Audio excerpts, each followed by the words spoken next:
सभी को जय हिंद and welcome to our channel the Invictus engineer.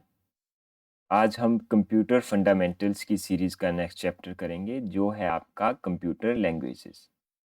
तो इस चैप्टर की बात करें हम तो इसमें जो आपके लर्निंग ऑब्जेक्टिव्स हैं यानी हम क्या क्या इसमें लर्न करेंगे। तो सबसे पहले कंप्यूटर लैंग्वेजेस क्या होती हैं, के टाइप्स की बात करेंगे, जैसे आपकी मशीन लैंग्वेज होगी, असेंबली लैंग्वेज होगी और होगी आपकी हाई लेवल लैंग्वेज। इसके बाद हम इनमें जो कॉमन आपके टूल्स हैं जैसे असेंबलर हो गया आपका, कंपाइलर हो गया, लिंकर हो गया और इंटरप्रेटर। इसके बाद हम देखेंगे concept of object oriented programming. जो इसके बाद हम देखेंगे जितनी भी आपकी मोस्ट पॉपुलर जो आपकी प्रोग्रामिंग लैंग्वेजेस हैं जैसे फोर्ट्रैन हो गई, सी सी प्लस प्लस हो गई आपकी, बोल हो गई, इन सभी को देखेंगे। इसके बाद हम देखेंगे कंसेप्ट ऑफ सब प्रोग्राम, यानी सब प्रोग्राम क्या होता है उसका कंसेप्ट भी देखेंगे। तो अगर बात करें हम क्लासिफिकेशन की तो कंप्यूटर लैंग्वेजेस हैं आपकी तीन, इनकी मेन क्लासिफिकेशंस हैं। पहली आती हैं आपकी मशीन लैंग्वेज, फिर आगे आपकी असेंबली लैंग्वेज और थर्ड है आपकी हाई लेवल लैंग्वेज। इसमें सबसे पहले अगर हम बात करें मशीन लैंग्वेजेस की तो जैसे आप देख सकते हैं ये होती है आपकी बाइनरी लैंग्वेज यानी 0 और 1 की फॉर्म में। फिर इसकी डिटेल्स की बात करें हम तो इसकी जो स्ट्रिंग है वो होता है आपका बाइनरी 1 एंड 0। ये जो है मशीन लैंग्वेजेस की बात करें तो इसके यूज़ की बात करें तो जो भी आपके प्रोग्राम्स हैं, सॉफ्टवेयर्स हैं, उनको बनाने के लिए, उनकी कोडिंग लिखने के लिए बात करें या उनकी प्रोग्रामिंग के लिए यूज़ होती हैं आपकी लैंग्वेजेस। सबसे पहले बात करें आपके मशीन लैंग्वेज की तो इसमें जो आपका कंप्यूटर है उसका जो सर्किट है वो इस तरह से आपकी वायरिंग की होती है कि वो जो अंडरस्टैंड करता है मशीन लैंग्वेज को, आपकी जो भी आप लैंग्वेज में जो भी आपने टाइप किया है उसको सबसे पहले है इलेक्ट्रिकल सिग्नल्स की फॉर्म में कन्वर्ट करता है यानी ऑन और ऑफ की फॉर्म में, और फिर उसको एग्जीक्यूट करता है। और बात करें मशीन लैंग्वेजेस की तो machine language instruction normally has two parts. जो आपकी मशीन लैंग्वेज है उसके होते हैं आपके दो पार्ट्स। पहला होता है आपका ऑप कोड यानी ऑपरेशन कोड, दूसरा होता है आपका ऑपरेंड यानी ऑपरेशन का जो एड्रेस है या उसकी लोकेशन है। बात करें मशीन लैंग्वेज में तो कोई भी कंप्यूटर है आपका उसमें जो आपका ऑपरेशन कोड्स का जो सेट होता है, जो अभी हमने पीछे देखा, एक पार्ट होता है इसका ऑपरेशन कोड, एक होता है एड्रेस। तो जो सेट ऑफ ऑपरेशन कोड्स है उसे कहते हैं इंस्ट्रक्शन सेट। फिर बात करें इंस्ट्रक्शन सेट की तो ये जो आपके ऑपरेशंस परफॉर्म करता है वो आगे आपके अरिथमेटिक ऑपरेशंस, उसके बाद आते हैं आपके लॉजिकल ऑपरेशन, ब्रांच ऑपरेशंस। इसके अलावा जो डाटा मूवमेंट है आपका मेमोरी और रजिस्टर्स के बीच में, वो डाटा मूवमेंट है आपका इनपुट आउटपुट डिवाइस, इन सभी को करते हैं आपका जो इंस्ट्रक्शन सेट है। अगर सैंपल की बात करें तो ये है आपका बाइनरी फॉर्म में, इसमें जो है आपका सारा 0 और 1 की फॉर्म में होता है। अगर बात करें डेसिमल फॉर्म में तो इसमें जो है 0 से 9 तक सिंबल यूज़ होते हैं। बात करें मशीन लैंग्वेज की एडवांटेजेस की तो ये सबसे फास्ट आपका एग्जीक्यूट हो सकता है क्योंकि इसमें सिर्फ आपका 0 और 1 की फॉर्म में जो है पूरी कोडिंग लिखी होती है। बात करें लिमिटेशंस की तो मशीन डिपेंडेंट है यानी जिस मशीन पे आपने कोडिंग की है या इसको लिखा है उसी मशीन के ऊपर वर्क करेगा। प्रोग्रामिंग में डिफ़िकल्ट है और एरर की ज़्यादा चांसेस है इसमें, और अगर मॉडिफाई करना है तो वो थोड़ा-सा मुश्किल होता है इसमें। सेकेंडली आती है आपकी असेंबली लैंग्वेज। फिर बात करें असेंबली लैंग्वेज की तो ये जो आपकी पहले थी लैंग्वेज उसमें थोड़ी-सी डेवलपमेंट की उन्होंने, उसके जो लिमिटेशन थी उनको ओवरकम किया। इसमें जो है आप 0 और 1 ना यूज़ करके उसके अलावा जो अल्फ़ा न्यूमेरिक आपके न्यूमेरिक्स कोड हैं, यानी जो न्यूमेरिक कोड्स हैं उसमें आप अल्फ़ा न्यूमेरिक डाटा भी यानी अल्फ़ाबेट्स यानी एबीसीडी और जो न्यूमेरिक्स हैं आपके 0 टू 9 वो भी यूज़ कर सकते थे। तो इसमें जो है आपका जो भी नेम्स हैं वो भी आपके अल्फ़ा न्यूमेरिक हो सकते थे इंस्टेड ऑफ न्यूमेरिक एड्रेस। और इनमें जो एडिशनल इंस्ट्रक्शंस होती हैं उन्हें कहा जाता है आपका सूडो इंस्ट्रक्शंस। बात करें असेंबली लैंग्वेज तो language that allow use of letter and symbols instead of numbers for representing instruction and storage location is called assembly language और सिंबॉलिक लैंग्वेज। यानी एक ऐसी लैंग्वेज जिसमें आप लेटर्स और सिंबल्स का यूज़ भी कर सकते हैं, इंस्ट्रक्शन और स्टोरेज एप्लीकेशन को दिखाने के लिए। उसे कहते हैं आपकी असेंबली लैंग्वेज और इसे कहा जाता है सिंबॉलिक लैंग्वेज। और जो आपका प्रोग्राम है, जो असेंबली लैंग्वेज में रिटन है आपका, उसे कहते हैं हम असेंबली लैंग्वेज प्रोग्राम या सिंबॉलिक प्रोग्राम। अगर हम बात करें सैंपल की असेंबली लैंग्वेज की, जैसे आपने पीछे देखा था, उसमें आपका 0 एंड 1 या सिर्फ आपका जो है उसमें डेसिमल नंबर में 0 टू 9 यूज़ किए गए थे। इसमें आपके अल्फ़ाबेटिकल स्टार्ट प्रोग्राम एट 0000, तो अल्फ़ाबेटिक्स भी आ गया, आपके न्यूमेरिकल डाटा भी आ गया और ये इसके स्पेशल आपके स्ट्रिंग्स या सिंबल्स आ गए। तो इसमें एक टर्म आती है असेंबली लैंग्वेज में जो है आपका असेंबलर। तो जैसे कि हम देखें असेंबली लैंग्वेज में जो है आपका आप जो आपका अल्फ़ा न्यूमेरिक डाटा है उसको यूज़ करते थे। लेकिन जो ये डाटा है आपका इसको आपको कन्वर्ट करना पड़ेगा। इसमें इक्विवेलेंट जो मशीन लैंग्वेज प्रोग्राम है, यानी जो फर्स्ट हमने मशीन लैंग्वेज देखी थी, जो कंप्यूटर जो है एक्सेप्ट करता है यानी बाइनरी फॉर्म में। तो जो भी असेंबलर जो है उसका काम ये है कि जो भी आपने असेंबली लैंग्वेज में लिखा है उसको जो है मशीन लैंग्वेज में कन्वर्ट करेगा ताकि जो है कंप्यूटर उसको एग्जीक्यूट कर सके। बात करें जो ट्रांसलेटर प्रोग्राम है इसे कहा जाता है असेंबलर।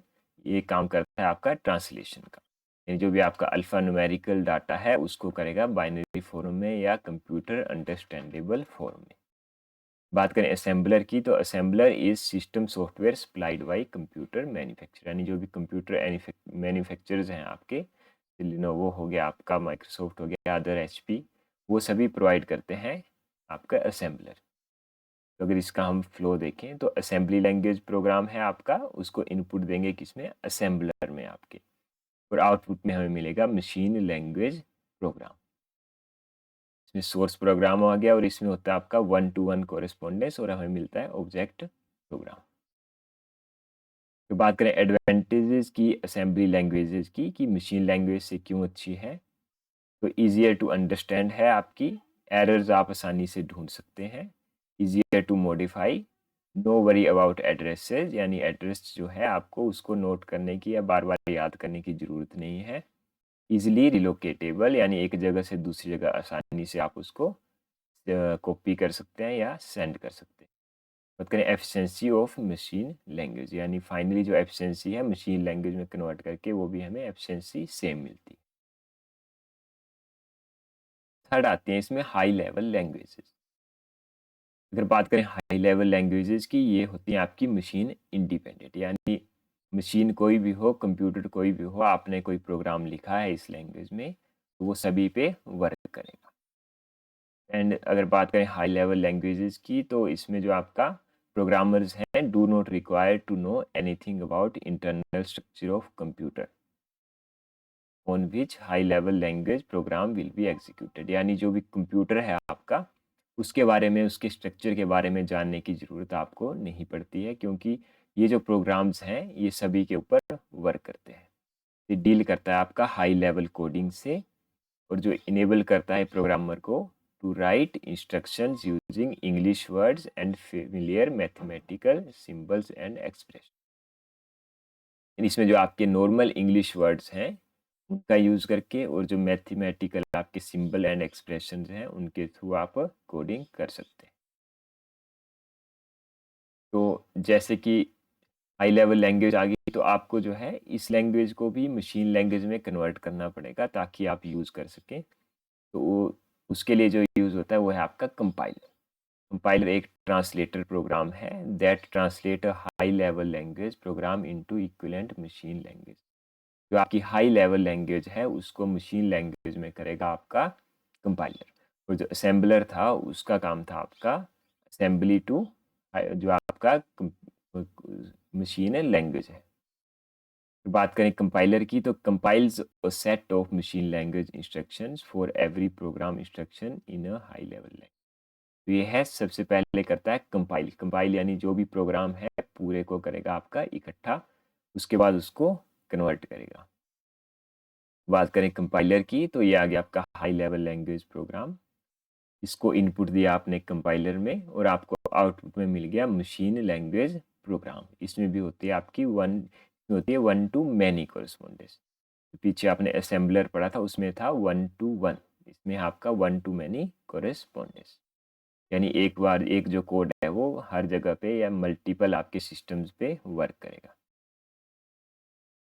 बात करें हाई लेवल लैंग्वेज की, तो जैसे हमने कहा ये होती है मशीन इंडिपेंडेंट, यानी मशीन कोई भी हो ये उस पर वर्क करेगा, यानी अगर अदर सिस्टम्स पे भी आपने कोई कोडिंग की है तो उसको भी आप एक साथ कर सकते हैं।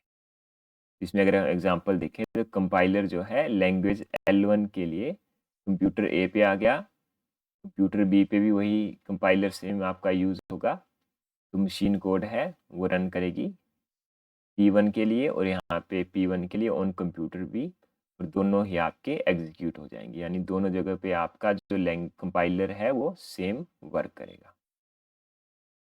आगे नेक्स्ट बात करें तो सिंटेक्स एरर्स, हमने इसमें पढ़ा कि ये जो है सिंटेक्स एरर को रिमूव करता है।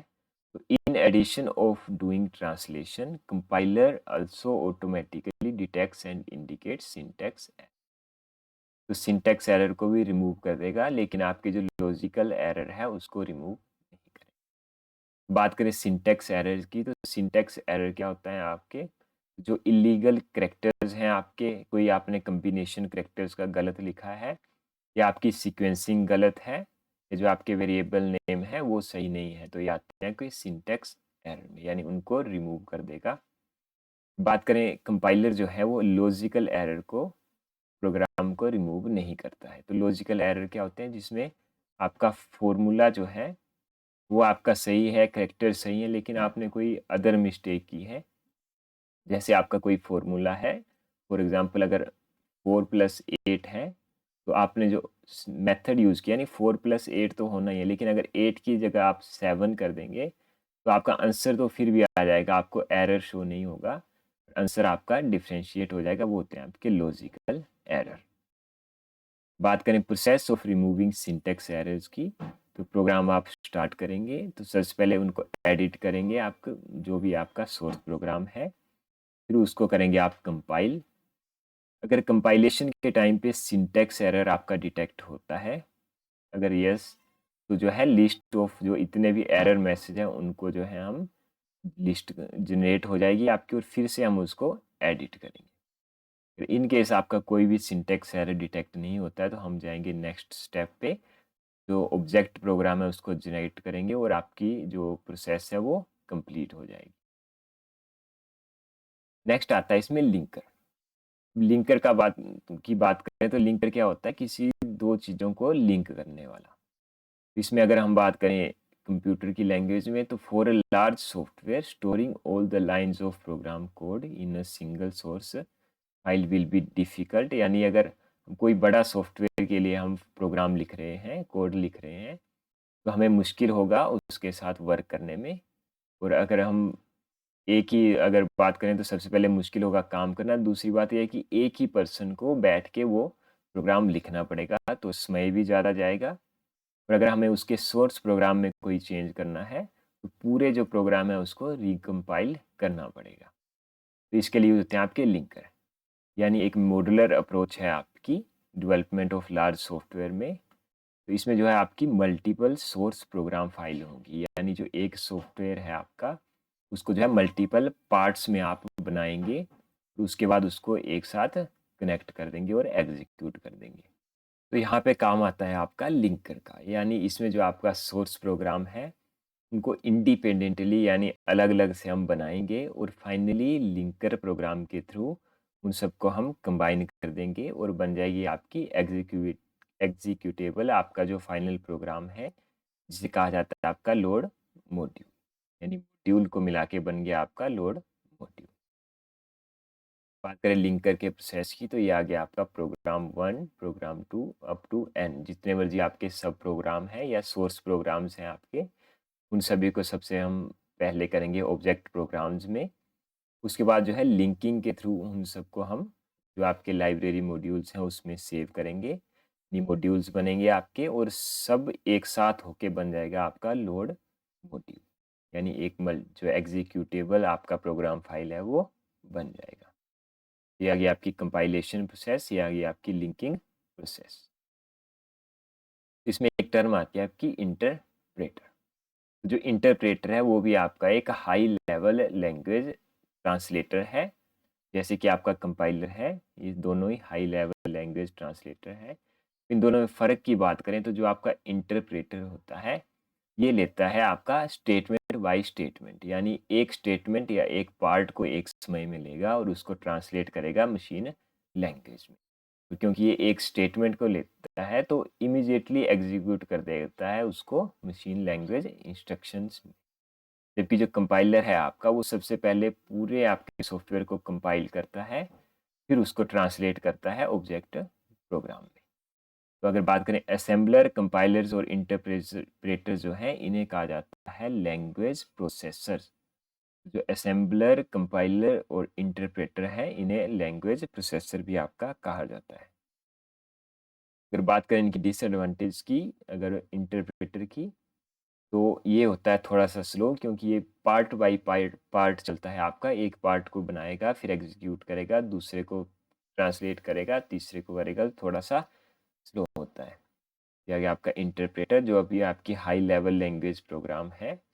इनपुट जाएगा आपका इंटरप्रेटर में, ये आपका स्टेटमेंट बाय स्टेटमेंट आपका ट्रांसलेट करेगा और आउटपुट आ गया आपका, जो रिज़ल्ट है आपका एग्ज़ीक्यूटेबल प्रोग्राम।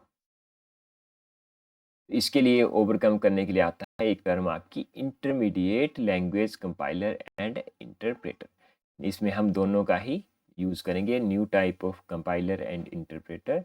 ये कंबाइन करता है आपकी स्पीड को, ईज़ को, इसकी दोनों की, कंपाइलर और इंटरप्रेटर की। सबसे पहले जो कंपाइलर है आपका, वो कंपाइल करेगा सोर्स प्रोग्राम को एक इंटरमीडिएट ऑब्जेक्ट प्रोग्राम में। उसके बाद जो आपका इंटरमीडिएट ऑब्जेक्ट प्रोग्राम है, ये जो है आपका मशीन लैंग्वेज में नहीं होता है, लेकिन एक इंटरमीडिएट लैंग्वेज में होता है, जो कि वर्चुअली मशीन इंडिपेंडेंट होगा। यानी एक मिडल वे निकाला है इन्होंने, एक जो है वर्चुअल मशीन इंडिपेंडेंट होगा।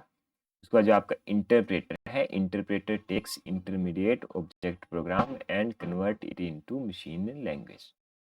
सबसे पहले इसमें दो आपके मेथड आए। सबसे पहले जो आपका मशीन लैंग्वेज है, उसको कंपाइलर जो है इंटरमीडिएट ऑब्जेक्ट प्रोग्राम में करेगा, और सेकेंडली जो आपका इंटरप्रेटर है वो उसको कन्वर्ट करके एग्जीक्यूट करेगा।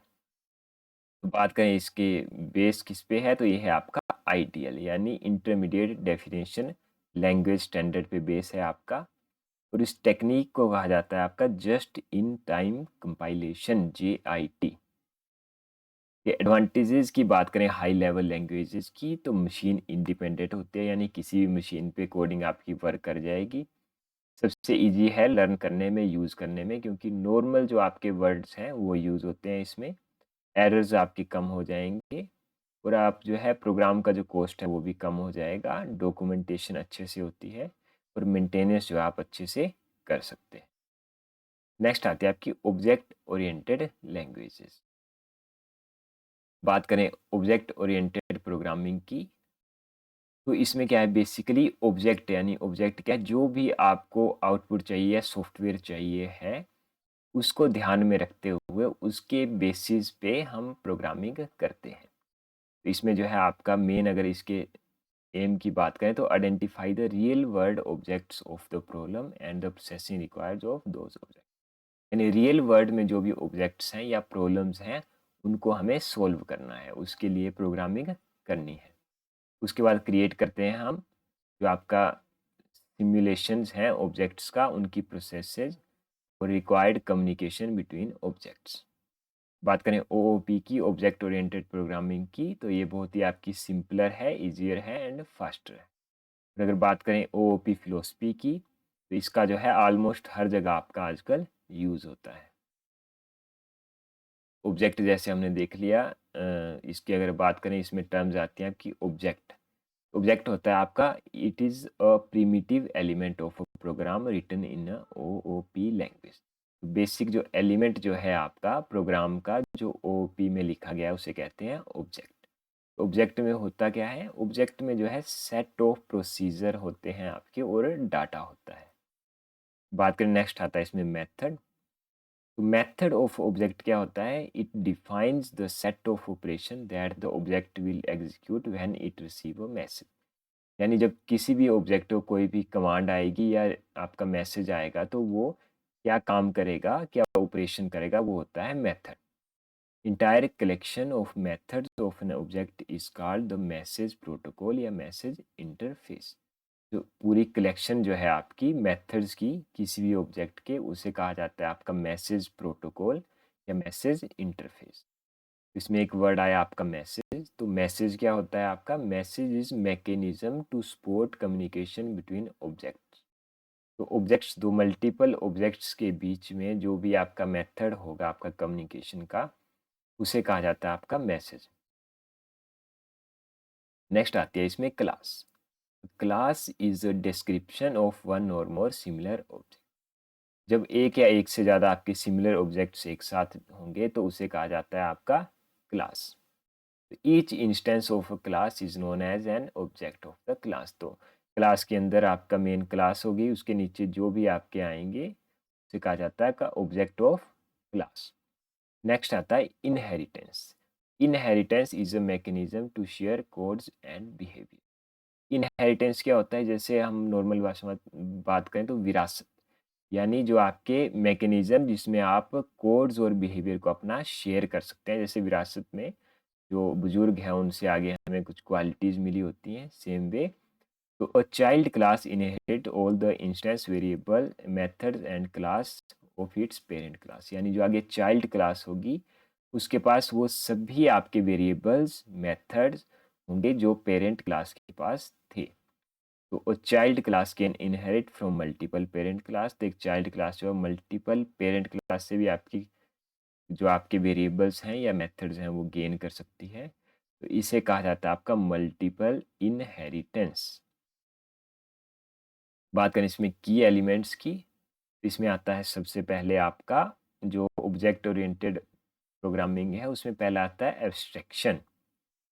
एब्स्ट्रैक्शन का मतलब है कि जो भी आपका ऑब्जेक्ट है उसकी कैरेक्टरिस्टिक्स को छोटे छोटे पार्ट्स में आप कन्वर्ट या तोड़ेंगे, उसके बाद डॉक्यूमेंट जो है उसको प्रिपेयर करेंगे। नेक्स्ट आता है इनकैप्सुलेशन। इनकैप्सुलेशन का मतलब है कि जितने भी आपके कोड्स हैं और डाटा है उसको एक सिंगल यूनिट में आपने वर्क करना है या उसको बना के रखना है। बात करें मॉड्युलैरिटी की, तो modularity defines the unit reuse. यानी जो इनकैप्सुलेशन है या यूनिट है उसका रीयूज जो है बार बार आपको करना है पड़ेगा, यानी आप उसका यूज कर सकें। नेक्स्ट आता है आपका हायरार्की। तो हायरार्की क्या होती है? Hierarchy allows an object's behaviour to be refined without recording of the parent object. ये हायरार्की है कि उसके जो आगे ऑब्जेक्ट के जो आगे बिहेवियर्स हैं उसको आप चेंज कर सकें पेरेंट ऑब्जेक्ट को छेड़े बिना। ये बात करें मैसेजेस की, तो मैसेज जैसे हमने बताया था सिमिलर है आपके फंक्शन कॉल से, यानी जो कोई भी आपको कम्युनिकेशन करना है या कोई भी ऑपरेशन आपको प्रोसेस करना है, एग्जीक्यूट करना है, तो उसकी रिक्वेस्ट जाती है थ्रू मैसेज।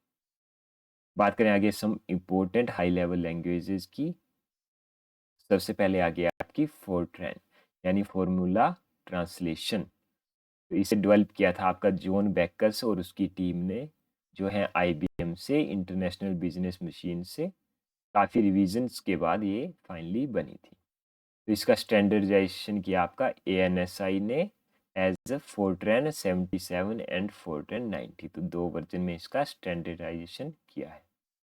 नेक्स्ट है आपका फोरट्रैन 2018, जो है ये है लेटेस्ट वर्जन अभी तक का। तो बेसिकली बात करें फोरट्रैन के यूज़ की, तो ये आपका बेसिकली साइंटिफिक और इंजीनियरिंग में यूज़ होता है। जो भी आपका मैथमेटिकल प्रॉब्लम्स हैं उनको सॉल्व करता है। नेक्स्ट है आपका COBOL. COBOL stands for common business oriented languages, यानी इसका यूज होगा बिजनेस पर्पस में। तो इसकी जो डेवलपमेंट है वो शुरू की थी आपकी ग्रेस होपर ने। उसके और ये जो थे आपके conference on data system languages, यानी इसके बाद कोबोल के बाद आया आपका CODASYL यानी conference on data system languages. तो अगर बात करें इसको स्टैंडर्डाइज कब किया गया, तो इसका स्टैंडर्ड फॉर्मेट आया जो था वो किया था ANSI ने as COBOL 74, COBOL 85 and COBOL 2002। तो बात करें इसके लेटेस्ट वर्जन की तो वो है आपका कोबोल 2014 या 2014। तो डिजाइनिंग की बात करें तो ये बेसिकली बिजनेस डाटा प्रोसेसिंग के लिए या यूज़ किया गया। तो बेसिकली ये इंग्लिश में लिखा होता है और इसे कहा जाता है सेल्फ डॉक्यूमेंटिंग लैंग्वेज।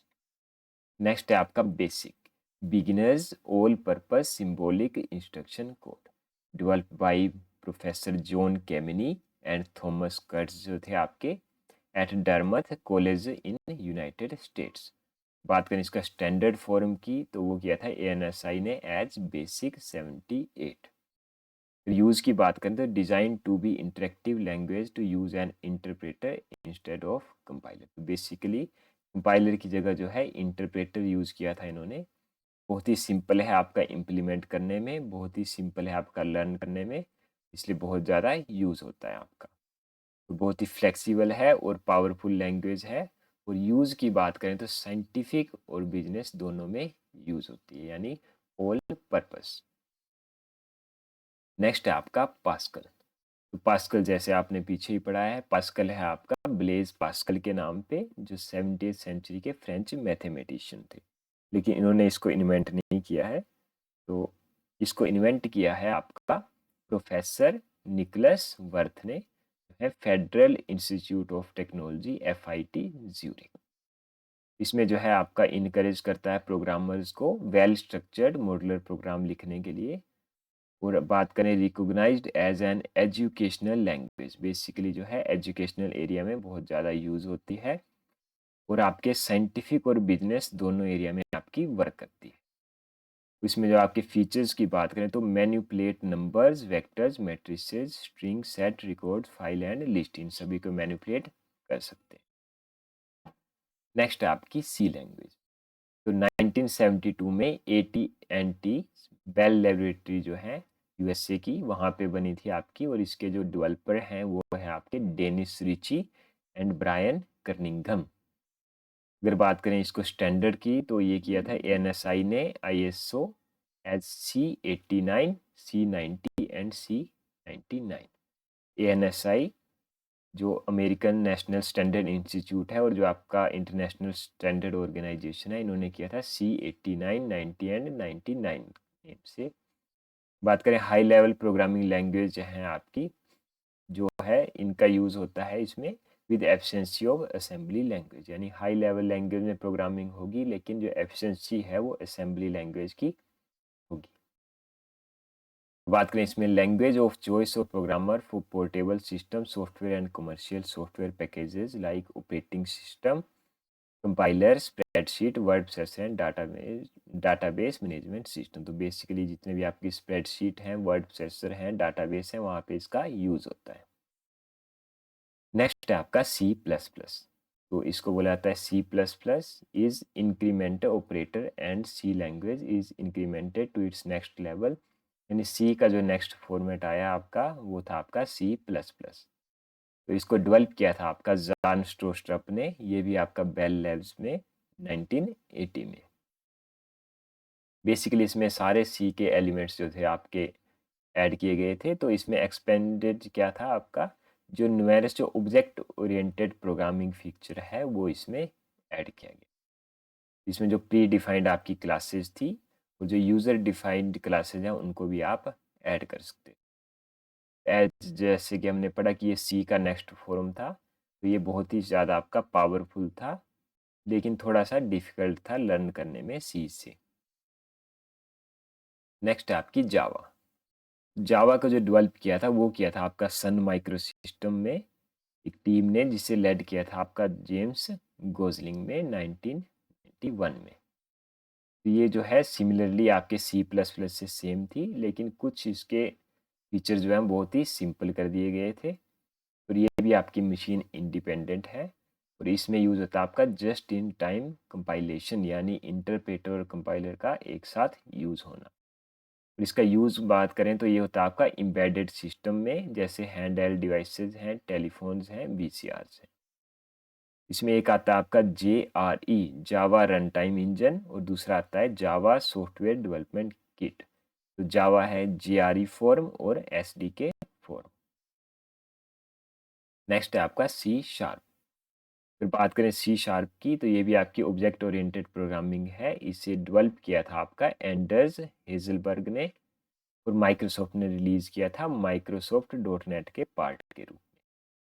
स्टैंडर्डाइज किया इसको ECMA और ISO ने। तो अगर बात करें इसके सिंटैक्स की और सिमेंटिकली ये सेम है आपका C++ से। और बात करें ऑब्जेक्ट ओरिएंटेड जो इसके फीचर हैं वो भी आपके जावा और C++ दोनों से मैच करते हैं। इसमें आपका जो कंपाइलर है वो टारगेट करता है कॉमन लैंग्वेज इंफ्रास्ट्रक्चर को CLI, जिसको इम्प्लीमेंट किया है आपका CLR common language run time of dot net framework. CLR क्या करता है आपका CLR provides important services such as memory management, exception holding and security.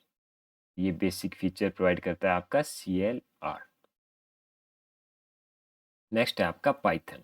Python भी एक हाई लेवल प्रोग्रामिंग लैंग्वेजेस है। सबसे पहले आई थी 1991 में। फाउंडर है इसके गुइडो वॉन रोसम नीदरलैंड से। Being a free and open source software, ये है FOSS फ्री और ओपन सोर्स, यानी कोई भी इसमें चेंज कर सकता है। इसलिए इसकी बहुत ही बड़ी जो है आपकी डेवलपमेंट कम्युनिटी है। अभी जो इसको मैनेज करते हैं वो है आपकी पाइथन सॉफ्टवेयर फाउंडेशन, जो एक नॉन प्रॉफिट आपकी कम्युनिटी है। ये आपकी टॉप जो लैंग्वेजेस हैं आपकी टॉप 10 उसमें आता है। फीचर्स की बात करें तो बहुत ही सिंपल है, इजी टू लर्न है। बोथ जो आपकी प्रोसीजर ओरिएंटेड और ऑब्जेक्ट ओरिएंटेड प्रोग्रामिंग इसमें पॉसिबल है। हाईली पोर्टेबल है, यानी एक जगह से दूसरी जगह लेके जा सकते हैं। इंटरप्रेटेड लैंग्वेज है आपकी, एक्सटेंसिबल एंड एम्बेडेबल लैंग्वेज है और रिच लाइब्रेरी सपोर्ट है। LISP stands for list processing. Develop हुई थी 1959 में। इसे किया था जॉन मैकर्थी जो थे MIT से। तो इसमें जो है नॉन न्यूमेरिकल डाटा की मैनिपुलेशन मेनली जो है उसके लिए यूज़ किया गया था। तो इसमें जो है आपका सिंबल और स्ट्रिंग ऑफ टेक्स्ट है मेनली उसके लिए यूज, जैसे नाम है लिस्ट प्रोसेसिंग, यानी मेनली वर्क करता है टेक्स्ट के साथ। तो इसका जो मेनली पावरफुल है कि इसमें लिस्ट प्रोसेसिंग कैपेबिलिटी है इसकी। और इसमें बात करें तो जो आपकी फंक्शनल प्रोग्रामिंग लैंग्वेज है, जिसमें जो है आपका सारा जो वर्किंग है या कंप्यूटेशन है वो function applying function to arguments space पे वर्क करता है। नेक्स्ट है आपका SNOBOL. SNOBOL stands for string oriented symbolic language. Developer आगे आपके जेविड डे फार्बर और राल्फी ग्रिसवोल्ड। इनके साथ थे आपके इवान पी पोलोन्स्की। ये बनी थी बेल लैब्स में 1962 से 67। स्नोबॉल का यूज़ भी आपका था नॉन न्यूमेरिकल एप्लीकेशन के लिए। इसमें बहुत ही पावरफुल आपके स्ट्रिंग मैनिपुलेशन फीचर्स थे। इसके अलावा बात करें widely used for area of text processing, तो स्नोबॉल हो गया और लिस्ट प्रोसेसिंग जो थी आपकी दोनों टेक्स्ट एरिया में। नेक्स्ट है आपका रूबी। बात करें रूबी प्रोग्रामिंग लैंग्वेजेस की तो ये भी एक ओपन सोर्स जनरल पर्पस है। बनी थी 1993 में बाई यूकीहीरो मात्सुमोतो। तो यूकीहीरो मात्सुमोटो ने बनाई थी 1993 में। बेसिकली भी इसके डिज़ाइन की बात करें तो वो था आपका CGI राइट करना, उसके लिए बनी थी, यानी कॉमन गेटवे इंटरफेसेस स्क्रिप्ट्स के लिए। एडवांटेज की बात करें तो ये बेसिक अलग अलग जितने भी आपके GUI हैं, ग्राफिकल यूज़र इंटरफेस है, उन सभी को सपोर्ट करती है। इसमें जो है आपका बोथ इंटरनेट और इंटरनेट दोनों एप्लीकेशन आप बना सकते हैं। और जो रूबी में जो कोड लिखा गया है वो बहुत ही छोटा होता है और बहुत ही कम लाइन्स होती हैं। फिर बात करें इसकी डिसएडवांटेज की तो ये बाकी लैंग्वेज से थोड़ी सी स्लो है। नेक्स्ट है आपकी आर प्रोग्रामिंग। आर प्रोग्रामिंग भी अभी बहुत ही पॉपुलर लैंग्वेजेस है आपकी। इसका यूज है आपका डाटा एनालिटिक्स में, साइंटिफिक रिसर्च में और मशीन एल्गोरिथम। 1993 में आपकी डेवलप की थी रोस इहाका और रॉबर्ट जेंटलमैन ने। तो ये आपकी विंडो पे, लिनक्स पे और मैक पे वर्क करती है और ये भी आपकी ओपन सोर्स है और प्लेटफॉर्म इंडिपेंडेंट है। इसकी अगर डिसएडवांटेज की बात करें तो 3D ग्राफिक्स को आपका ये सपोर्ट नहीं करती है और है थोड़ी सी स्लो अदर लैंग्वेजेस। नेक्स्ट है आपकी PHP। PHP आपकी हाइपर टेक्स्ट प्री प्रोसेसर ये इसको डेवलप किया था रैस्मस लेड ने 1994 में। इसमें जो है हम HTML, CSS और जावास्क्रिप्ट कोड भी लिख सकते हैं PHP में। तो एक्सटेंशन आ गया इसका .php। ये और बहुत ही ज़्यादा सिक्योर है आपकी, ईज़ी टू यूज़ है। काफ़ी आपकी वैरायटी ऑफ जो आपके ऑपरेटिंग सिस्टम है उन पे वर्क करती है। बेसिकली क्लाउड सर्विसेज के लिए बहुत ही कंपैटिबल है। अगर बात करें डिसएडवांटेज की, तो ये कैपेबल नहीं है आपकी, ज़्यादा एप्लीकेशन आपकी हैंडल नहीं कर सकती है या बड़ी एप्लीकेशन हैंडल नहीं कर सकती है। बात करें सिलेक्शन क्राइटेरिया क्या है आपका एक एप्लीकेशन को या कोडिंग लैंग्वेज को सिलेक्ट करने का। सबसे पहले देखते हैं उसकी सिंप्लिसिटी, फिर उसकी naturalness, abstraction, efficiency, structured programming support मिलना चाहिए आपको, कॉम्पैक्ट होना चाहिए, लोकली अवेलेबल होना चाहिए, एक्सटेंसिबिलिटी होनी चाहिए, आपका सूटेबिलिटी होनी चाहिए इन्वायरमेंट के हिसाब से।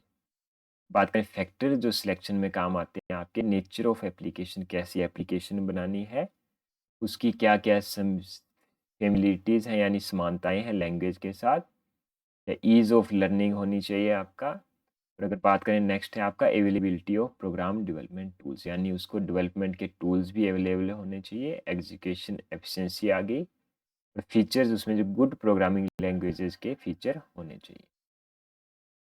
नेक्स्ट है आपका सब प्रोग्राम। तो प्रोग्राम सब प्रोग्राम क्या होता है आपका, program written in a manner that it can be brought into use in other programs and used whenever needed without rewriting. यानी ऐसा कोई प्रोग्राम लिखना जिसका आप किसी दूसरे प्रोग्राम को बनाने में भी यूज़ कर सको, और उसका जो है बिना उसमें कोई रीराइटिंग किए उसको दोबारा से यूज़ कर सके। इसे कहा जाता है आपका सब रूटीन, सब प्रोसीजर या फंक्शन। सब प्रोग्राम जो है आपका, इसमें जो है लिखने की, अगर इसकी स्टेटमेंट की बात करें तो इसमें आता है नेम ऑफ सब प्रोग्राम, उसके बाद लिस्ट ऑफ पैरामीटर्स आती है आपकी। इसमें एक वर्ड आता है आपका इंस्ट्रिंसिक सब प्रोग्राम, या बिल्ट इन फंक्शन भी कहा जाता है हमको इन प्रोग्राम्स को। ये तो वो प्रोग्राम होते हैं जो प्रोग्रामिंग लैंग्वेजेस के साथ में ही प्रोवाइड होते हैं। The programmer written sub programs are written and used as they when they are used. तो जो प्रोग्राम रिटन सब प्रोग्राम है वो लिखे जाते हैं, और जब भी उनकी ज़रूरत है, जब भी नीड है, वो यूज़ किए जाते हैं। अगर स्ट्रक्चर की बात करें सब प्रोग्राम का, तो ये आ गया आपका सब प्रोग्राम का नेम, उसका पैरामीटर आ गया यानी सब प्रोग्राम का हेडर आ गया, और ये आ गई सब प्रोग्राम की बॉडी। तो थैंक यू सो मच, ये चैप्टर आज यहीं पे हम ख़त्म करते हैं। इसमें हमने बेसिक जितने भी आपकी प्रोग्रामिंग लैंग्वेजेस थी उनके बारे में देख लिया, सब प्रोग्राम का कंसेप्ट आ गया आपका, आपका ऑब्जेक्ट ओरिएंटेड प्रोग्रामिंग आ गया। मैंने कोशिश की है जितनी भी आपकी बेसिक लैंग्वेजेस हैं उन सभी को आपको कवर करने की कोशिश की है। आई होप ये वीडियो लेक्चर आपके लिए हेल्पफुल हो। Thank you so much.